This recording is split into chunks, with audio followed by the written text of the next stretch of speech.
Viewers, we are here with Mohtarma Benazir Bhutto, former Prime Minister of Pakistan and chairperson of the Pakistan People's Party.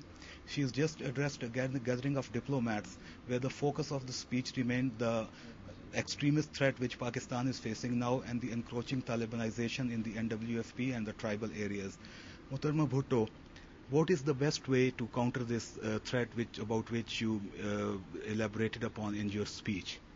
I think that mobilizing the power of the people is most important in saving our country from disintegration.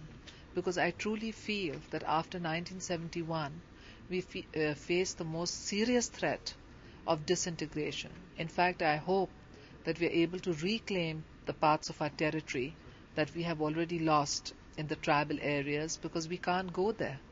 Our armed forces, when they go there, are attacked. Our police are attacked. Moderates are attacked. Moderate journalists are attacked. The constitution of Pakistan is not respected there. And they're advancing. They came from Tora Bora. And they took one agency, Bajo, then Khyber, then Waziristan, then all fell. And now Swat is falling. So I'm worried about what's going to happen to your country and mine. Well, you have spoken of a moderate future for Pakistan, a democratic future for Pakistan. General Musharraf speaks a lot about enlightened moderation as well, and he's been fighting the extremists with the army involved and the army actively engaging the militants in the tribal areas and parts of NWFP. So, any possibility of cooperation between the Pakistan People's Party and the army, given this gravity of the threat which Pakistan is facing in terms of encroaching Talibanization?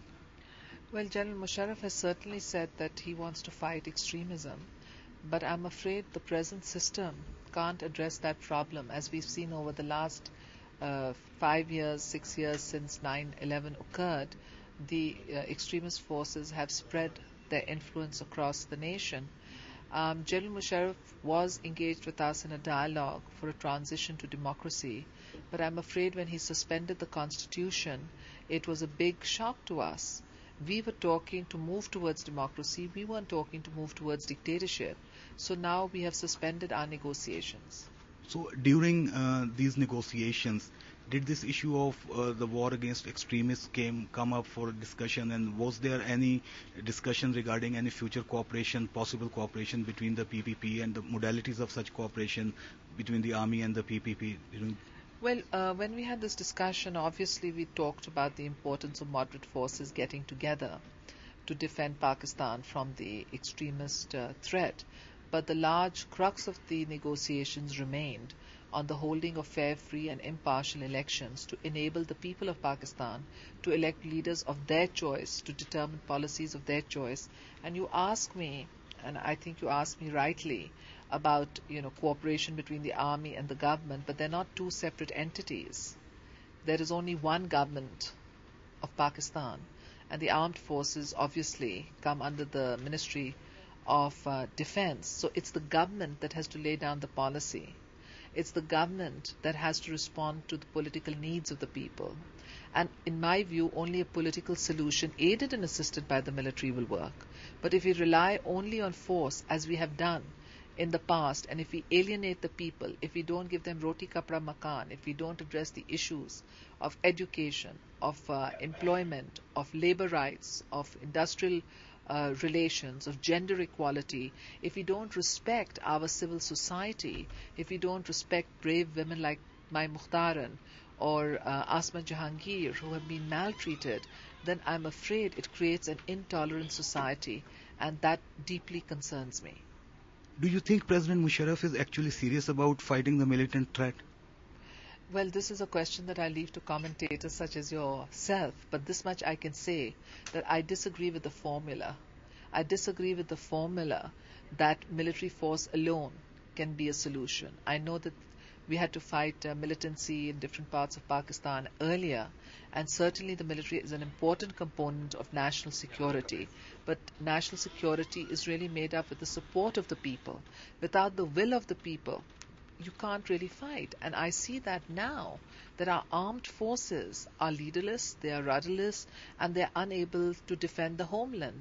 I know our armed forces have done very well, but I think in the past, but I think it's simply unfair of our Jawans to expect them to go from Siachen confronting the Indians, and then as soon as they come down from Siachen, which is a hardship post, send them to another one in Balochistan and say, go crush the Baloch nationalists. And soon as they come back from Balochistan, say, now let's go after the militants in the tribal areas. We can't do this to our army. We've got to have a comprehensive, holistic solution, and we've overstretched our military, and we are not being fair to the people of Balochistan.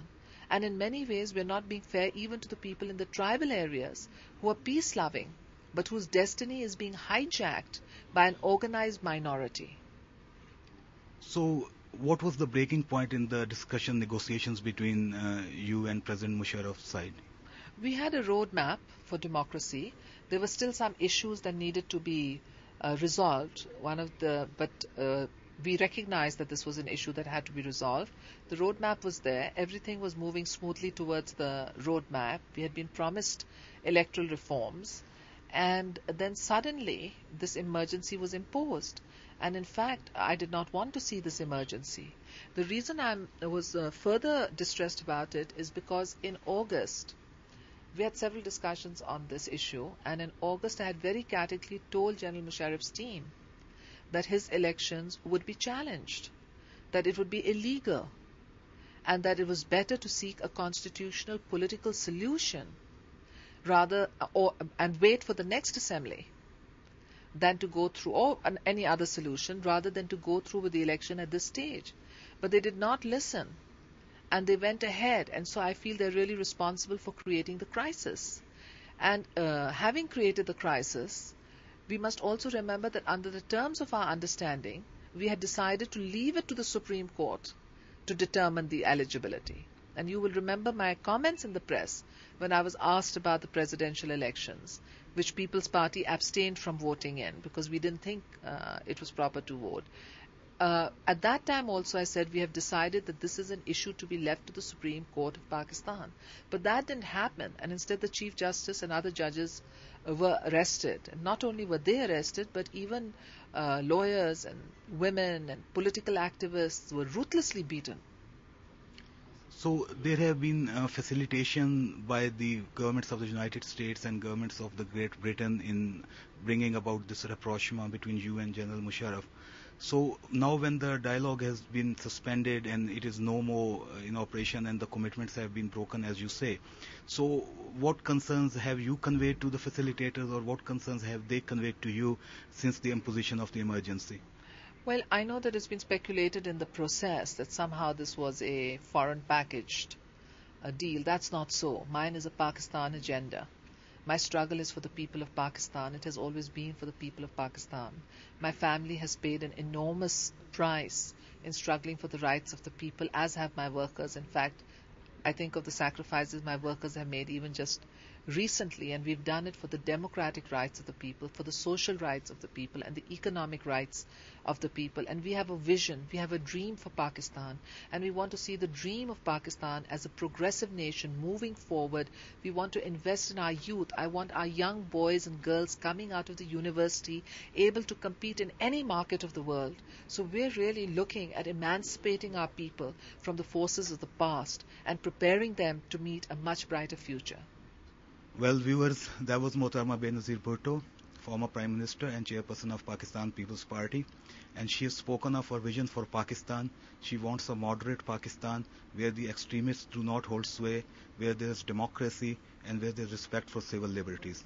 Asim Awan, Dawn News, Islamabad.